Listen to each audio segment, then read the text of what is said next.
Hello everyone, it's me. Hope everyone's having a great day. Today we're going to talk about SNAP application really quick. I'm going to keep it under a minute or two. So I've been having trouble receiving my benefits, and I went ahead and I asked AI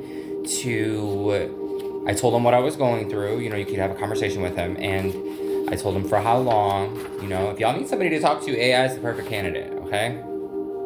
So, what I wanted to say about food stamps real quick, I called the number, I left a message, she called me back right away, and she's the HHS program coordinator. Shout out to my ancestors behind me. Always honor them because that's what they want, okay? They want to be relevant still, and you make them relevant, they stay a part of your spiritual team, right? So, application. She was very, very nice. I was very polite on the get my grandma in there. I was very polite on the phone, you know, thank you. Always repeat your number and your information twice for them, okay? So that, because sometimes they hear it and they don't grab a pen right away. So, you know, hi, my name is so-so. My number is 1-2-3-4-4-5-6-7-8-9-10-11-12. Again, that's 1-2-3-4-5-6-7-8-9-10-11-12. My date of birth is 5-5-5-5-5-1995, right? And you just do that. So you say it twice. My social security number is blah, blah, blah, blah, blah, blah, blah, blah, blah, blah. And stop being funny about your social security number. Okay, these people are on protected government lines, all right? So just leave them, give them your social security number. It saves them a headache, all right? All that stuff is, they can always trace back to whoever it is anyways, so don't worry about it. All right, keep it private, like don't put it in your wallet, always carry it, you know, have it in a box at home. And you shouldn't have to lock up your stuff anyways at home, because you shouldn't be having people over that don't need to be there. Moving on. How to submit your documents by email. And all this is available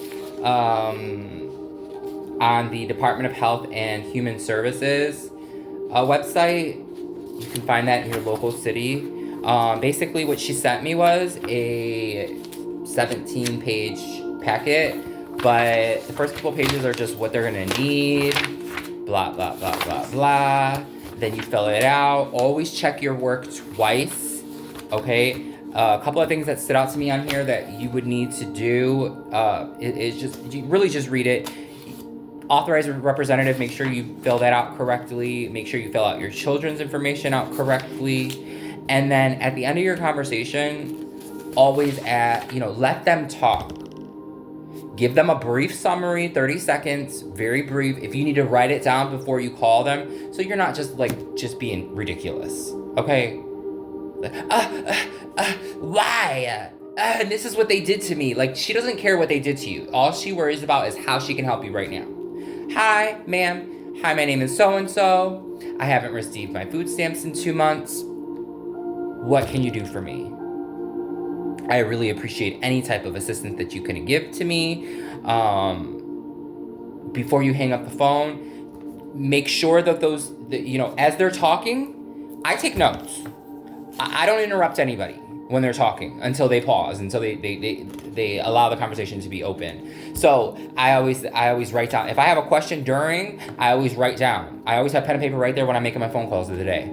And I write it down, and then at the end of the thing, and I always ask at the end, what should I expect? What's the timeline that I should expect this by? Because right now, and don't lie. Don't be like, I haven't had a ramen noodle soup in a month. Like, don't be lying and you got a whole fridge full of things to expedite things, to make people stress out, because there's a lot of good people in these positions and they don't need all that. Okay. And if you don't need food stamps, don't take them. If you're doing some type of funny stuff, don't take them, because it's not cute. Okay? But if you do need them, the resources are there. They're available. Okay? We are granted them by the government. If you fall in the guidelines, don't lie. But if you fall in the guidelines, then you fall into the guidelines. And if you need immediate assistance, then you reach out and you say, okay, you know what? Truthfully, I'm in a really, really bad situation right now, and I'm down to my cans. When you're down to your cans, then it's time to worry. Okay? But if you got a freezer full of food and just because you don't feel like eating stovetop slop doesn't mean anything. Don't stress these people out over nothing. Okay? Fill out all the documents. Let's say you went through all the documents. I read them. Oh, yeah. Okay, yeah. Thank you. Perfect. I got her email. Perfect. Scan these into your phone or take pictures of them and send them to them. Organized. Legible. Okay? Legible. It's not their job to be like, oh my God, what did they miss? If she sent you 17 papers, you better send her 17 back. Put in the work, okay? And then at the end of what you send, right? At the end of it, after you sent the email, okay? Give her, till the end of the day. What I do is I take a Post-it, boom. Revisit tomorrow, or follow up email. Send follow-up email. And then I take that Post-it and I put it on my to-do wall, boom. And tomorrow I send a follow-up email. Hey, I just wanted to know if I could And if anybody has any questions, feel free to reach out to me, okay? It's really, really self-explanatory, but if you're stuck on something, you know what I mean? Don't just hit me up because you want to try to get my attention or whatever, because I ain't got no time for that. But this is very helpful, and I'm doing this because I'm being told by my higher self to do this for you all. And it's a lot easier than it seems. And most of the time, if you're really, really nice, they don't even make you come in. Okay? So with that, I pass. Ciao.